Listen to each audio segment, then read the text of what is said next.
Hey guys, make sure to subscribe and hit that notification bell to be updated every time I make a new video. Thanks, let's begin. A campfire story that has countless renditions of itself, each more terrifying than the last.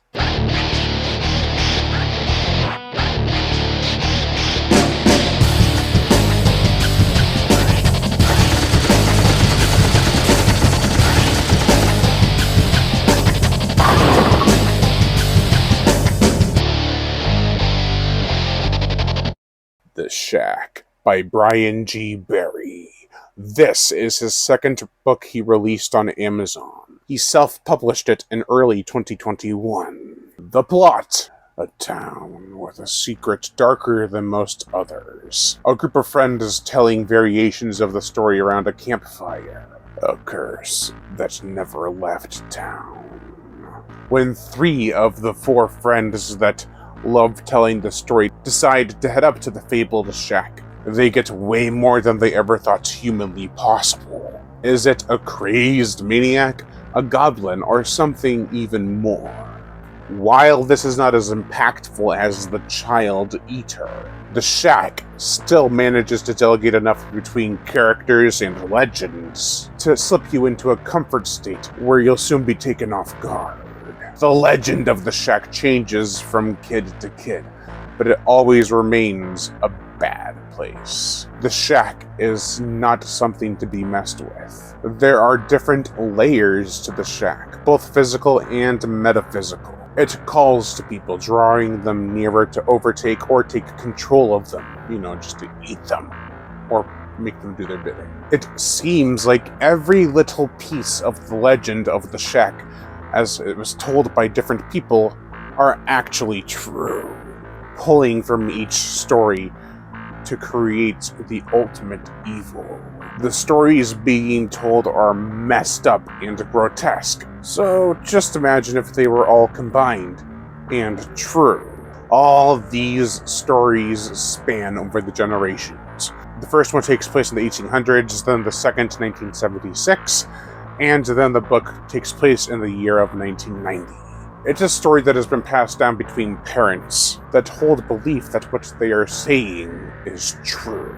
For the characters, we have Anthony Dennis. He is the tall, well-built man of the core 4. He is also more level-headed and knows not to head up to the shack for fear of getting a beating from his dad. He also has a date with the school slut, but he sees past her impurities and hopes he can help her in a way. Nothing ever comes of it, and it's just an added excuse to keep him off the mountain with the 3 others. It could have been handled a bit better, and he didn't have to stay behind. It would have probably been more effective if the parents had no idea what was going on, and then all this shit just happened. Charlie Dennis is the younger, scrawnier brother to Anthony. He always looks up to him and sees his opportunity to outshine his brother in this scenario by heading up to the mountains and seeing the shack. Unlike his older brother, he's not shacking up with the slut. But they are heading up to a shack to shack up for the night. Well, no, not really. I mean, they tell us stories about the shack enough. Why not head up to the structure itself to see for themselves? Justin Young is one of the kids who loves to read books or comic books. And for some reason, the creature in the shack seems very intrigued by Justin.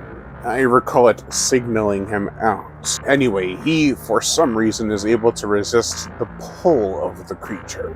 That psychic link doesn't hold him, and he tries to get the hell out of there. However, there is no escaping the shack once inside. Samuel Collins is a little pudgy and brings snacks along with him for the journey up the mountains to the shack. He claims he's gonna share, but he gets the biggest portions. His character trait of being fat isn't too over the top though. He shrugs off most bullying, and most bullying he receives is not driven by anger. Just kids talking shit. Another couple of characters that could have had more to do were Sheriff Jameson and Crazy Carol. Jameson may not have experienced the stuff that people say he did, but he definitely saw something horrible in the shack. Carol knows a lot about the shack for some mysterious reason, and is just a token of warning. A crazy Ralph, who doesn't really serve a purpose in the story beyond that, and the eventual I told you so. This feels like watching the best, most forbidden VHS tape your parents had in the 80s. Sure, there were time restraints and budget limitations, but it didn't matter. What you saw, or in this case read, was engrossing in all of its diabolical delight, and then it just disappeared. A tape never found again. Then searching through the webs, you happen to go on Amazon and look up Brian G. Berry's book, The Shack, and like, hey, I remember that book! Or maybe the tape or book never really gets recovered, and it's a long, forgotten memory.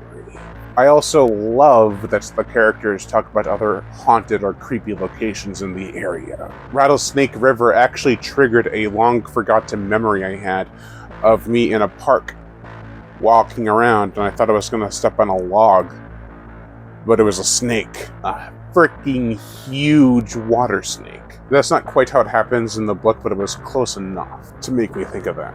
Rattlesnake River isn't just named that for the titular reptilian species slithering around. One of the characters actually encountered the fabled eel as it swam by while he was fishing. He never went back to that secret spot where the fishing was good and the monsters were real.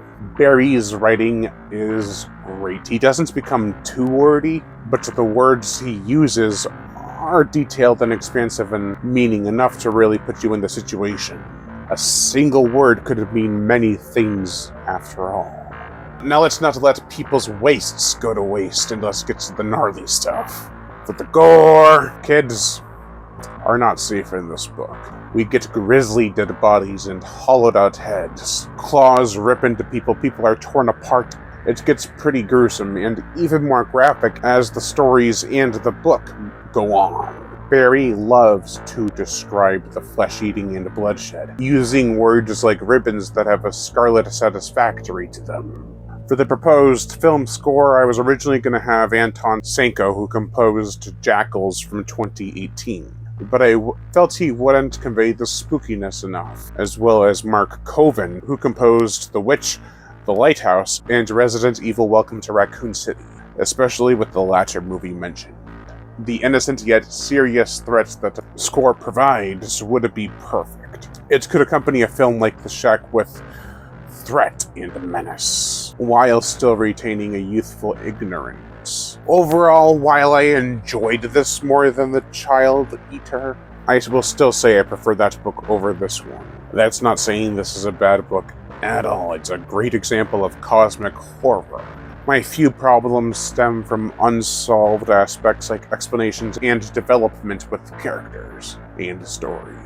Like, I love the whole cosmic horror angle, but it could have been shaved down a bit because by the end, it had me scratching my head. Still, check this one out. It's not confusing, just very mysterious. Overall, I give The Shack a 2.5 out of 5. Thank you all for watching, and I'm Brian Gatto, the Horror Shark, and I'm just giving the usual shoutouts to my Patreon supporters. If you would like to support me on Patreon or join the channel as a member, the link to my Patreon is in the description below. If you want to join the channel as a member, hit the join button under the video. Both have similar perks. You'll get early access to videos, shoutouts, as well as even some collaborations depending on how much you give a month. Join us! Also hit that notification bell to be notified every time I make a new video, and as always, subscribe. Blah, blah.